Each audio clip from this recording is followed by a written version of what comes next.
Ini orang Kristen marah sekali sama saya kalau saya bongkar-bongkar yang begini.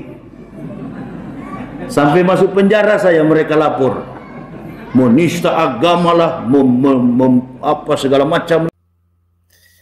Ya, itu adalah potongan dari video yang viral beberapa waktu terakhir, pernyataan dari Yahya Walloni bahwa ketika dia membongkar terkait dengan kekristenan, dia mengatakan bahwa dia dilaporkan dan dimasukkan ke dalam penjara, Bapak Ibu Saudara.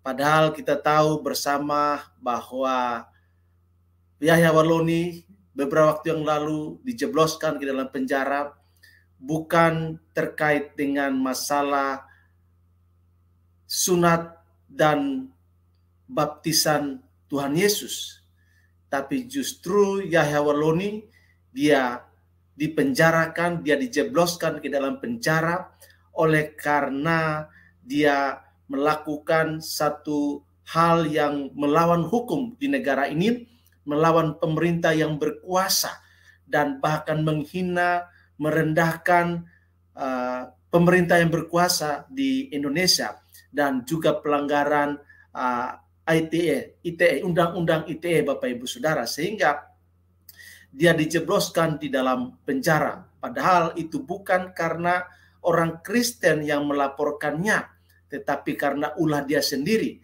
Namun Bapak Ibu Saudara, ketika dalam video pendek tadi dia mengatakan bahwa kalau dia membongkar segala sesuatu yang berkaitan dengan kekristenan, maka dia dilaporkan oleh orang Kristen.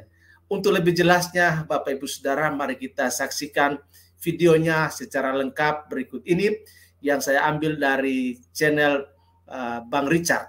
Selamat mengikutinya. Ada jemaah bertanya sama saya di Masjid Syuhada, Ustadz, apa perbedaan antara umat Islam dan umat Kristen dalam hal sunat?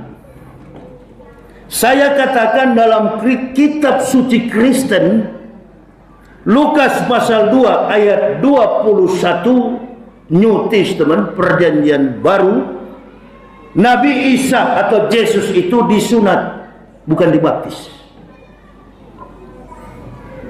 Ini orang Kristen marah sekali sama saya kalau saya bongkar-bongkar yang begini.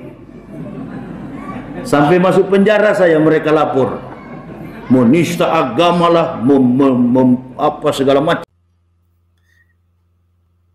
Ya, Bapak Ibu Saudara, itu adalah pernyataan dari Yahya Walloni yang memberikan satu tanggapan atau respon terhadap umat Islam dalam satu pertemuan dengan Yahya Walloni, di mana umat Islam mengajukan pertanyaan menurut Yahya Walloni terkait dengan apa perbedaan orang Kristen dengan Islam terkait dengan sunat. Nah, Bapak Ibu Saudara, dalam video yang sudah saya tayangkan tadi, bahwa Yahya Walloni mengatakan dia dipenjarakan karena berkaitan dengan ia membongkar ajaran iman Kristen tentang sunat dan baptis yang dialami oleh Tuhan Yesus. Dia mengatakan bahwa Yesus hanya disunat, tidak dibaptis. Nah, ini merupakan satu kebohongan publik yang disampaikan oleh Yahya Walloni, bahwa sesungguhnya Yesus menurut Yahya Walloni tidak dibaptis, hanya disunat berdasarkan Injil Lukas pasal 2 ayat 21. Dia mengutip dari Injil Lukas pasal 2 ayat 21. Saya akan bacakan untuk kita semua, Bapak Ibu Saudara, ya.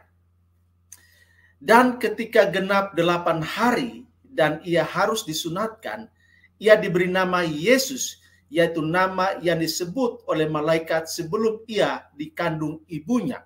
Jadi Bapak Ibu Saudara, orang Kristen mengakui bahwa memang Yesus menjalani ritual sunat sesuai dengan ajaran agama Yahudi. Nah, Yahya Walloni katakan kalau Yesus disunat, kenapa orang Kristen tidak disunat? Nah, ini lagi merupakan sebuah kebohongan yang dikatakan oleh Yahya Waloni. Orang Kristen bisa disunat, melakukan sunat, tapi itu tidak wajib.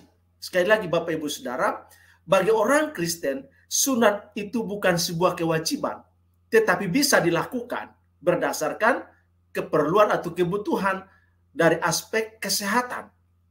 Itu orang Kristen lakukan, bukan berarti orang Kristen anti terhadap sunat. Jadi Yahya Waloni lagi-lagi dia berbohong kepada umat Islam bahwa orang Kristen tidak disunat, padahal Yesus disunat. Inilah gagal paham, ya, logika fallacy yang ditonjolkan atau yang diperlihatkan oleh Yahya Waloni kepada publik, Bapak Ibu Saudara. Kemudian dia juga katakan bahwa Yesus tidak dibaptis. Ini lagi-lagi kebohongan kedua yang dikemukakan oleh Yahya Waloni. Padahal Bapak Ibu Saudara, Alkitab khususnya Perjanjian Baru bukan saja mencatat bahwa Yesus menjalani ritual sunat sebagaimana yang dilakukan dalam Perjanjian Lama. Tetapi juga Bapak Ibu Saudara, dalam Perjanjian Baru selain Yesus disunat, Yesus juga dibaptis sebagaimana dicatat dalam Injil Matius, Bapak Ibu Saudara ya. Injil Matius pasal 3 ayat 13 sampai ayat yang ke-17. Ini data valid untuk membantah kebohongan Yahya Waloni bahwa Yesus tidak dibaptis. Matius pasal 3 ayat 13 sampai 17 saya bacakan untuk kita semua. Maka datanglah Yesus dari Galilea ke Yordan kepada Yohanes untuk dibaptis olehnya. Tetapi Yohanes mencegah dia, katanya, "Akulah yang perlu dibaptis olehmu, dan engkau yang datang kepadaku."